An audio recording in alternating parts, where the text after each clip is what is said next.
It is now time for me to do another custom order for an ornament. It is the same client that I did the King Louis XV ornament for. In speaking with her, she's an elderly lady who immigrated here many years ago from Serbia. I had to ask her, okay, why King Louis XV? That seems a little different for a Christmas ornament. Well, she explained to me that she loves European history and especially that period of time. She wants 5 in total. She wants to pass them down to her granddaughter, whom she said would also really enjoy them. So here's custom order number 2. This is another French royalty, Marie Antoinette. She was the Queen of France, married to Louis XVI. Just some background information. They were the last of the monarchy right before the French Revolution, and both she and her husband were executed by guillotine. There were a few requests that Miss Becky wanted for this ornament. She sent me the picture of Marie Antoinette that she wanted to use, and also a scroll design for the back, which she explained to me was the actual logo for Marie Antoinette. So those things are pretty standard. But let's talk about the pictures before we move on to the other requests. Whenever I'm using images on an ornament, I upload them in my Cricut app and resize them to fit whatever I'm doing. In this case, as you look at the picture, it's very limiting. It's first of all, it's very elongated in terms of an oval, so you can already see that there's going to be a lot of more space to the left and right, the sides of her, than on the ornament than there will be on the top and the bottom. I can't adjust that at all because there's no extra background color at the top of her head. So it is what it is there.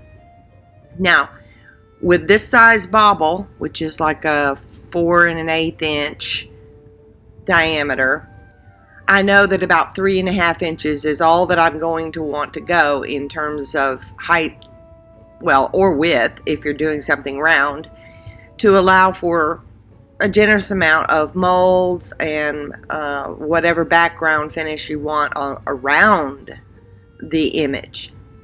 So that's the first limitation with this picture. I have to work with that size. The second image here is her Marie Antoinette's logo. She asked if I could remove the background, which I did. You can do that 2 ways. If you have a subscription to Canva, Pro Canva, you can do it there, save it as a PNG, and go from there. I actually just removed the background in Cricut. You have the ability to do that, and since it was a solid color, it wasn't hard to remove the image. And again, I will cut the logo, size it, cut it in the same shape as the Marie Antoinette oval. The next limitation, kind of in my creative design, was that she wanted me to use tassels at the top. I was not understanding what she meant, but she drew me a little picture. She asked me if I had a tassel mold. I did not. I actually looked for some. She ended up saying she had an extra one that she had used on a project and she would send it to me. So here is that mold. We're going to talk about that mold a little bit more when we get into the project. I'm not sure I've ever sketched out a design I have going on in my head for an ornament before, but in this case I needed to do so. You may have noticed at the beginning that I was measuring the diameter of the bauble. Now, I had already told you that it is 4 1/8, which it is, but it's curved. So using my flexible sewing tape measure, I measured it almost an inch bigger, 5 1/8.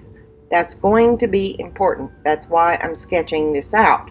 The reason it's important is because I'm going to be decoupaging a napkin on the sides of the pictures, and it's got a specific shape to it. So If I were to just draw it 4 1/8, that would end up being too small. It would not fit the way I'm envisioning it to fit.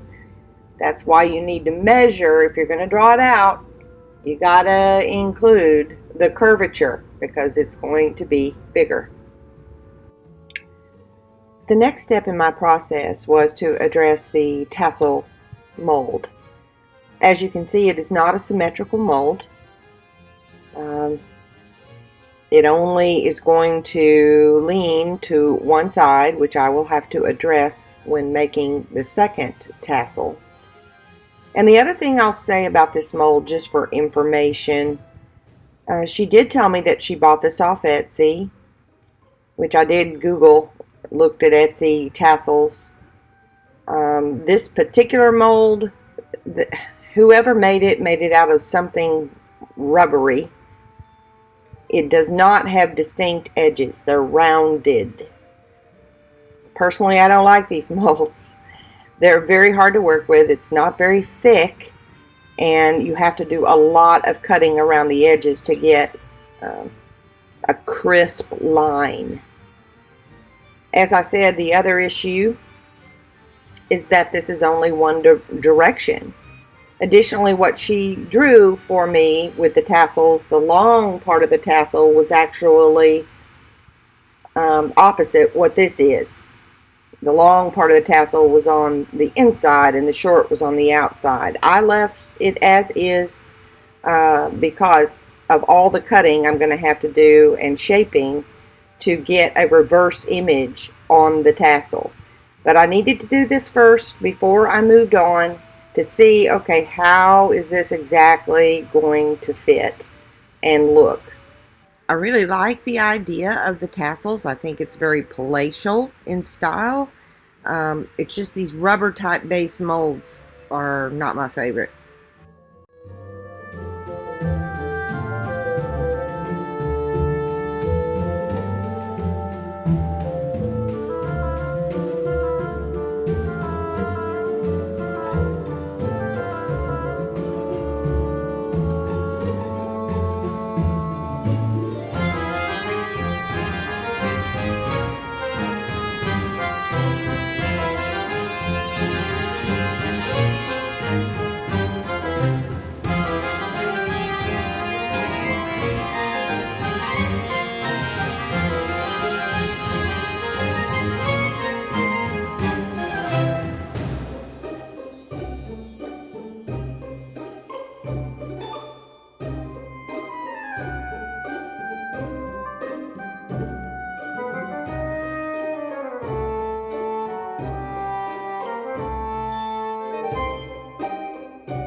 When I was a little girl, my mama and my grandma taught me how to sew.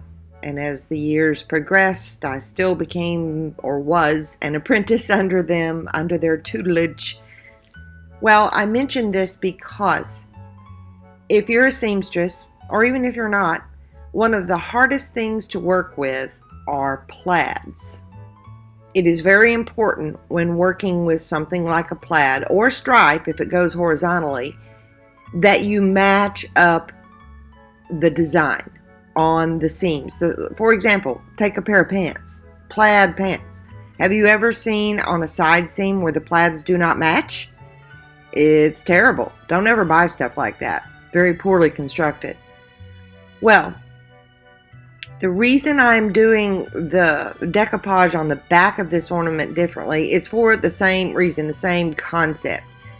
Now, obviously, this isn't going to match in terms of design, but it was very important that it matched at the ends, that they met together. Even though I'm going to have something on the sides, the side seam, so to speak, of the ornament, they still needed to line up with each other.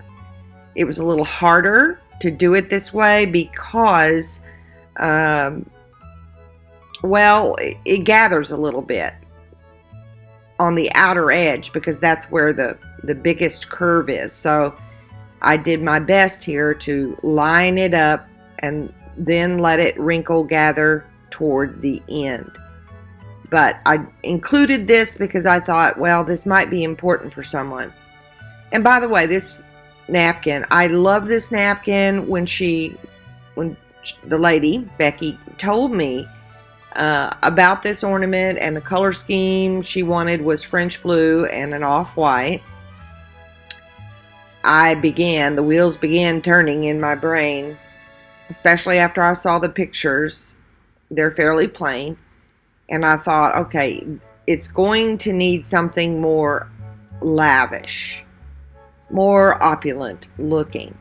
And I researched for napkins. I researched rice paper too, didn't find anything. DecoupageNapkin.com is a good place to look. They also have some rice papers, but nevertheless, I saw this and I thought, this looks very French. It has that French blue coloring in it.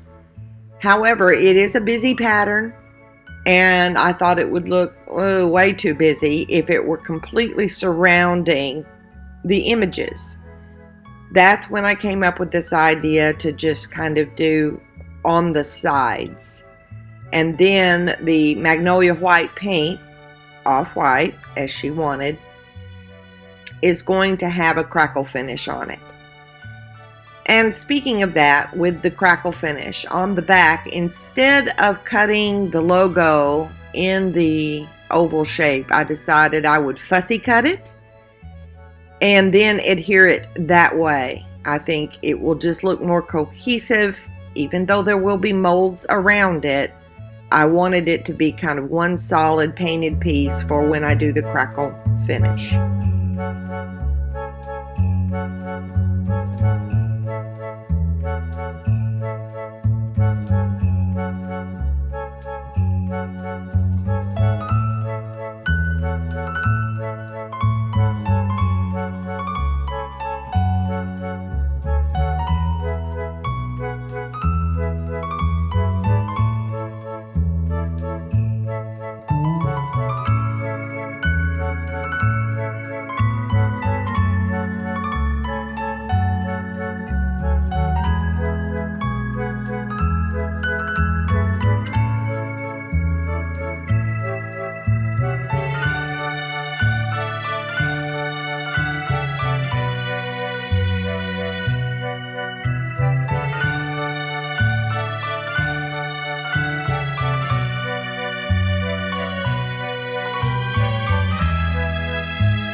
This next product is very unique. I have used it several times.